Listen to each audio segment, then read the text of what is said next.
Hey everybody, this is going to be a discussion on animating our Generi character in a walk cycle. And this is traditionally a very complicated project because there's a lot going on. There's a ton of controls and a whole lot of things. So I want to break it down into the smallest portions as I can. The first one, just getting the feet down properly. The feet have to look like they're on the ground and moving, that they are absorbing the weight of the character and going through the core 4 stages of the walk cycle. What I've done here is I'm actually got Generi all set up. I put on a different material. I just pretty much made a new material and I made it transparent to hide all of this other stuff. And right now I'm going to just hide some of these upper body controls because I just want to focus mainly on the lower body. Something else that I've done in my scene, and I want to show this to you because it's working quite nicely, is that I created a walk cycle camera right here. Walk cycle camera. To that, I parent constrained a NURBS plane right here, as you can see in this scene right here. And this is what the walk cycle camera looks like when I look through it here. When I move my camera, so for instance, I'm looking here, when I move the camera, the walk cycle plane image stays with it. Now, watch what it looks like in my view here. As I move my camera, the walk cycle plane stays with my camera and it doesn't move at all. So I can always see it. So why does that help me? That's because when I'm posing my puppet, I can pose my puppet in a variety of different positions and I can always see my walk cycle reference image. Even though I'm moving the camera around, it's staying exactly in the right place. Now I'm going to eliminate all of these NURBS curves here as I do, just because I want to hide them and keep them out of my way right now, because for this demonstration I simply just want to hide the NURBS curves, and so I'm just going to hit Control H and hide them as I select them. Alright, so I'm going to do that really quickly. You can set up your camera parent constraint. Actually, what I did, it makes it easier, is that I created a group above my reference plane. Here's my NURBS plane. I put it in a group. I parent constrained that to the camera. Then I can move my NURBS image anywhere that I want, and I don't have to worry about it snapping necessarily. It'll snap to the group insertion point will snap to the camera, but then I can move my plane wherever I want into the position that I want it to be, and then I can move my camera around and everything works just fine. It's just like rigging.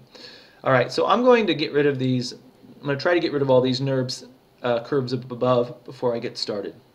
Okay, so I've got my NURBS curves removed, and you don't have to do this. I'm just trying to do it. I see one that I couldn't get a hold of. Alright, number one, before you start animating, have a chart or a plan of what you're trying to do. In the beginning, you gotta have something. I think it's just too confusing to try to plow your way through it and you're guessing. The numbers get confusing, which foot's left, which foot's right. If you've done this a million times, I don't care if you use a chart. But in the beginning, have a chart that helps you. These are these charts that I'm using, the Richard Williams chart, these are standard walk cycles that have been used over and over and over again. Richard Williams is one of the leading teachers in animation. I'm going to go with it. Whether you think it's too fast or not this and not that, you can argue about it, but this is a starting point. Learn to do the basics, then change it however you want. Just learn to do the basic thing first, then move on from there. Let's just get the core. All right, so I'm going to set up my scene just like so. Moving my camera, because my computer and I'm doing a screen capture, my computer moves a little slow, so I have to move a little slow. I'm getting things put into position. I am not going to be keying a whole lot of things. I'm focusing on the feet and the hips. That is it. Nothing else. Not hands, no, not the spine. I just want you to get good foot positions. And we're going to walk in place. We're not walking him physically. We're going to use the master control to move him later on. We're only going to walk in place, and we're only going to create a loop.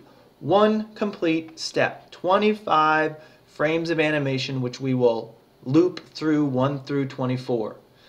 Understand that position number 1 and position number 25 are the exact same pose. Those are the key poses. The breakdown pose is the contact stage with where the left foot moves forward at frame 13. That is going to be your home state. That is the mid-ground. The others are above it or below it. The other stages are above and below that midpoint.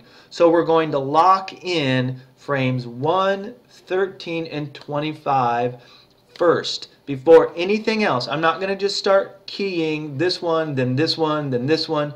I'm not going to do that. I'm going to make a robotic slide back and forth like this first. 1, 13, it's going to go 1 to 25.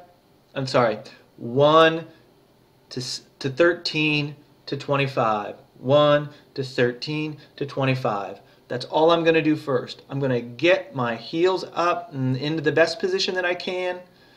Then I'm going to key that at frame 1 and frame 25.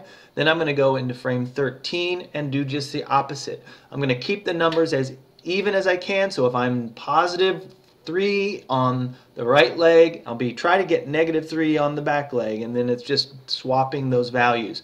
Just do that first, okay? So remember, this is this stage here is the mid kind of state. So I am going to keyframe or key my translation values.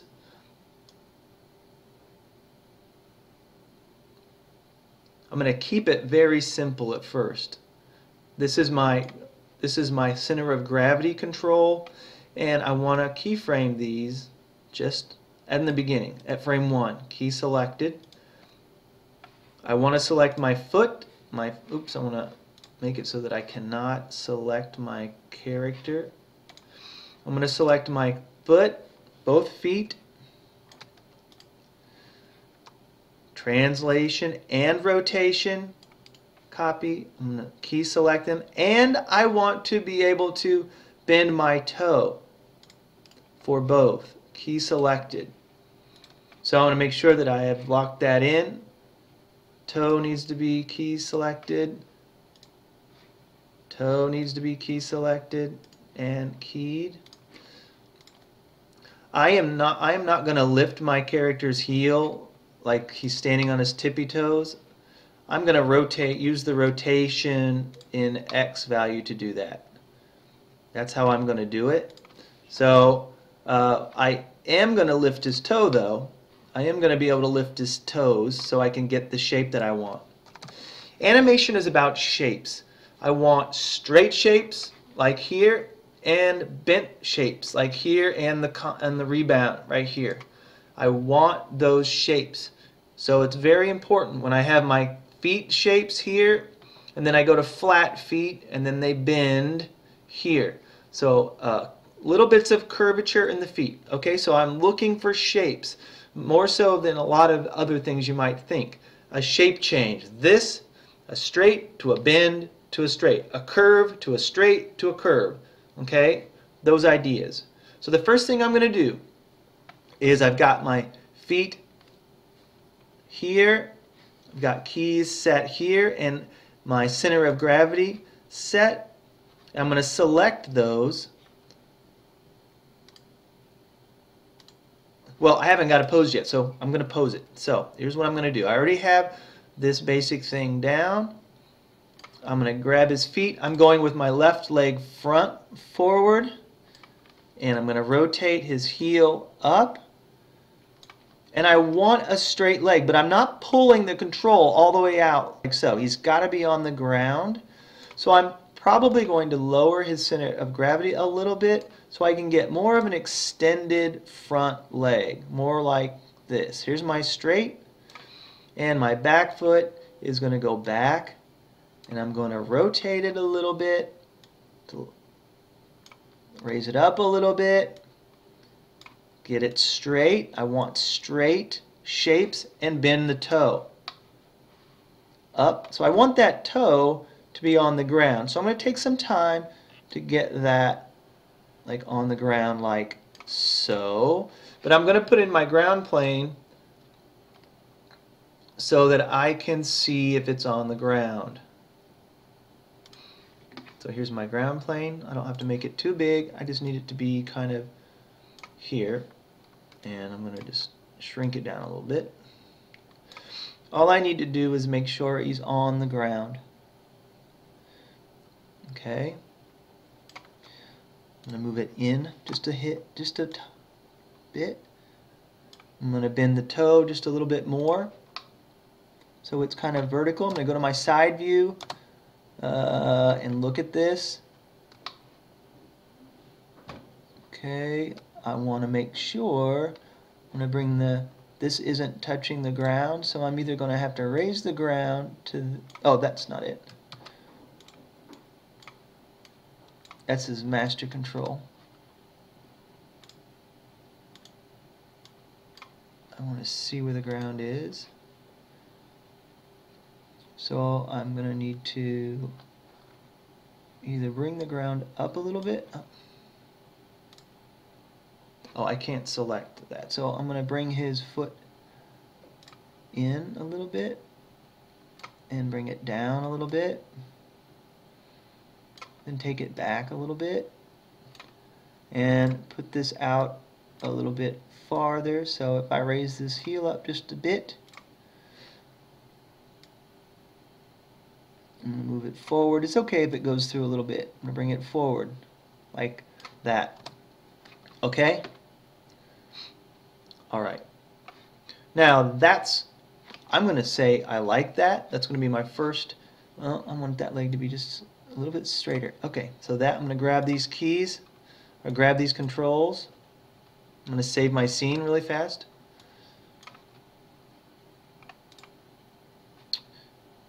Okay, I've got these selected. I'm going to go here, say copy. I'm going to go to frame 25 and say paste. Now I want to make sure I actually pasted everything. So here's this, and here is this. So I've got those. Pasted it.